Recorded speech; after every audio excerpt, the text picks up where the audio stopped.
Hello and welcome to another chat video, and it's time to get back into the saddle, back into the Horton 229. And there are many reasons why I could show you this video, but in fact it is the steep learning curve I have recently playing chats, using my knowledge from not just arcade, but also realistic planes and overall prop chat gameplay and their tactics and try to convert them, so to speak, to chat gameplay. And I've jumped through basically everything: an over-tiered chat, the Saber A5, which many people say they struggle with. I have learned a lot more. The first lesson in this plane was that the battles that I showed you were pretty much how to say it, a statistical oddity. After that, I died much more often, but I was also playing differently. I tried to apply a more aggressive playstyle, and I was punished immediately. So, no good there. Then I presented you the rare LA174, and I struggled in it. I was always up tiered. Every single match I landed in a 9.0 match, I guess, with the exception of one mixed match. And then I guess the last one was on the R2Y2, which I've flown today many more times, and I actually had my peak kill to death ratio in a 5-to-1 kill to death ratio. And I managed to get 3 aces in a row, and in one occasion actually carried the team. And I have to say this: I'm not sorry for saying that, that it is also the fault of the Allied pilots to continuously going into head-ons with R2Y2s. It's their only trick. I saw P80s and F80s giving me massive problems today because I tried to get into turning engagements once I missed the first shots. Funnily enough, I do worse with the upgraded guns, but hey, don't tell anybody. Uh, Jokes aside, yeah, so I've gone from planes that are not that good in the meta of the game to one that is heavily favored in the current meta of the game, despite being a not so good plane. What about the Horton? Now the Horton is a real novelty. It is the German jet. Not the ME262. The ME262 has a lot of drawbacks, like the guns, which are probably the biggest weakness, which sounds kind of bizarre because on paper they are the strength of the plane. In fact, the slow velocity of the shells, yeah, you struggle with it. And it is not easy to master them. So the Horton features different 30mm, the long variant, the MK103, and 340 rounds. That's 170 rounds per gun for a slow velocity, for a slow rate of fire, rather. Sorry about that. And you have a lot of ammunition, to be honest, if you know what to do. And I'm just talking about air battles here. This plane can go into two extremes, from a really strong boom and zoom aircraft to a kind of overpowered turn fighter. Now, why is that? Well, it's the enemy that makes it overpowered. If you know how to deal with a Horton, you can beat it. And again, many people just throw away their advantages. When the Horton is low on energy, they go into head-ons or, throw away their energy and commit to a turn fight. Dangerous mistake. If they, have lower, lower energy or on a disadvantage, they just refuse to fly defensively and just, throw away their plane by not even trying. But overall, the Horton is a really strong aircraft. But the enemy makes it even easier for you sometimes. And yes, I'm looking here not just at, B-29s or allied teams in general, naming the Americans in particular, but also kind of the Russians. And we can see here one example. Now, I don't want to blame this player. He was really nice in this battle in chat. And he actually disliked bombers. So, yeah. So here I tried to sneak up on him, but he then rolled, which is not the worst thing to do. And then he zooms through. The MiG-9 is a fast aircraft. The Horton is in its speed faster. It can catch a MiG-9, but it doesn't have the same acceleration. And that was kind of cinematic.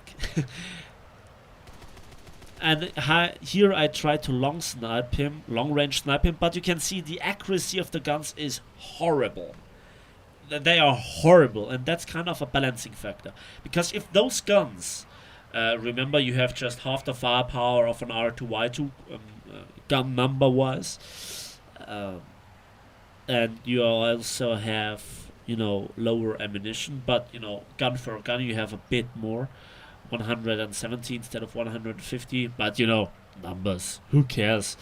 Yeah, and here he tried to go into a head-on and he screwed it up a little bit, and I was just used to the velocity of the shells, as they are pretty similar to R2Y2 guns, which have a surprisingly high muzzle velocity. They sound slow velocity, but they are high velocity. And I like that. And the last 2 days of seal clubbing Americans, hey, why not seal clubbing with the Germans, in a way? And here you can see what is the good thing about the Horton. I am at altitude. It took me a long time. Hopefully it will pay off. The big difference between a Horton and an R2Y2 is how they are implemented in the game. The Horton has to start, it has to accelerate, and it has to climb, none of which I have done in a perfect fashion. But it is difficult to do everything perfectly right in every situation, how the battle will pay off. And there is one thing that I hate about flying Germans, and that is hunting the enemy space climbing bombers. And there is a B-29, and just watch how this ends. It's maybe a bit untypical, but just watch my speed, watch the speed of the B-29, and just enjoy it. Meanwhile, I keep talking about random stuff. Yeah, I haven't written a script, and that is literally the very first battle that I played in the Horde in a long time. Now, here in realistic air battles, this plane is, good. If you know how to use it to its full advantages, it can be very good. The top speed potential is amazing. There are a lot of planes of other nations at higher battle ratings that have better acceleration, that have maybe even better energy retention to some degree, but the top speed of both the Horton and the Me-262 are impressive, especially for that they are Second World War era planes. And this B-29 goes into a dive. Now I'm at 850 kilometers an hour, and I'm just slowly going for this B-29. Now the closing speed will get bigger and bigger, and I'm reaching 940 and so on. And I was actually a bit worried. Now I lowered the throttle to 89%, as this prevented my engines from overheating. It's really those 2% of throttle reduction that keeps your engine cool all the time. I would highly recommend doing it. But it's also a not unneglectable performance loss. On the other hand, your engines keep cool. And here I have breached 1,000 kilometers. I tried to snipe the wing I have difficulties finding the right spot, and now I just, yeah, I had to close too close actually. I had to close the distance, but you know, if you can take down a tier 4, you also can take down a B-29. Aim for the wings. Nothing but the wings.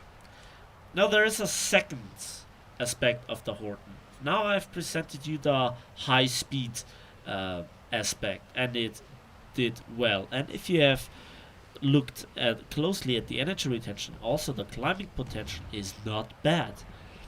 And I think you have to handle this plane like a Spitfire Mark 9, to be honest.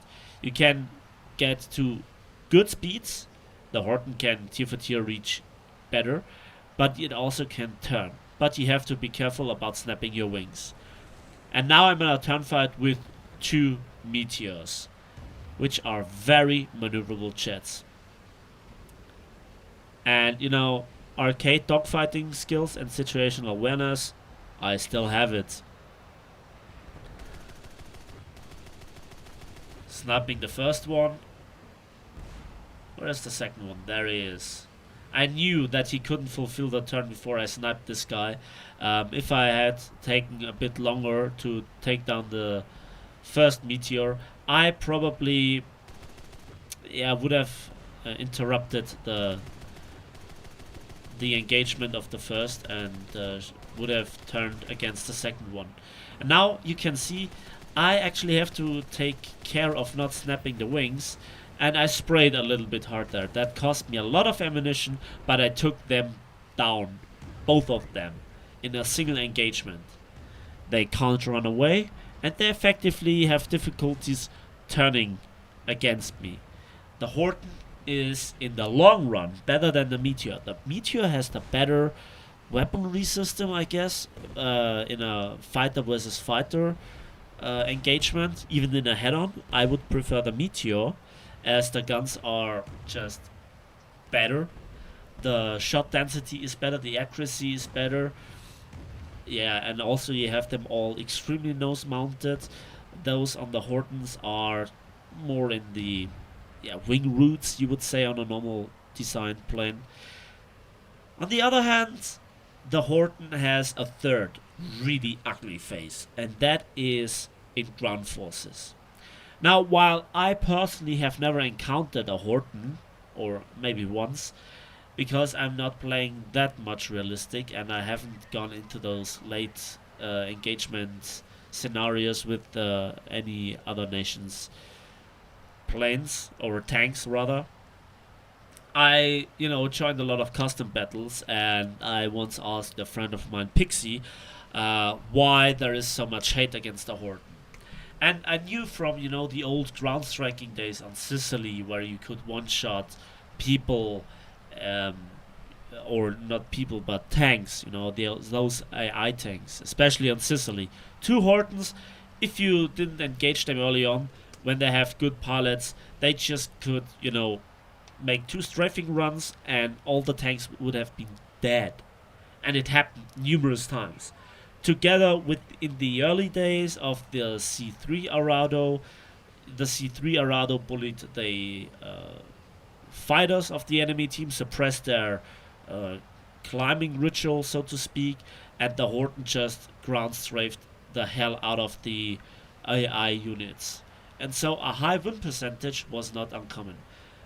But against tanks with HVAP, this plane is a monstrosity. It can reach high speeds. The HVAPs were once very efficient against fighters and bombers as well. Now it has changed, I guess. And against tanks, it also has enough lift that it can do the slow engagements, but also the fast engagements when it has to avoid AAA. But it takes a while to switch between the two modes. If you're too fast, you have to bleed speed, so you're not going to rip your wings. And also, if you want to accelerate and climb, it takes a long time. But I think this battle is, basically over. We were searching for the last enemy player, and he didn't show up, or the last two players. I was ready to, carry my team. 105 rounds left. I wanted to show better trigger patience at all, but it didn't happen. Our Arados were rearming at the base. They got their ass spawn and they went straight for the last ground units. And I couldn't see the last enemy player. He was obviously in a space program B-29, according to the stat card, and his bomb load, which he unleashed on the base. So yeah, this is always the endgame scenario that I don't like about realistic battles, especially when flying Germans.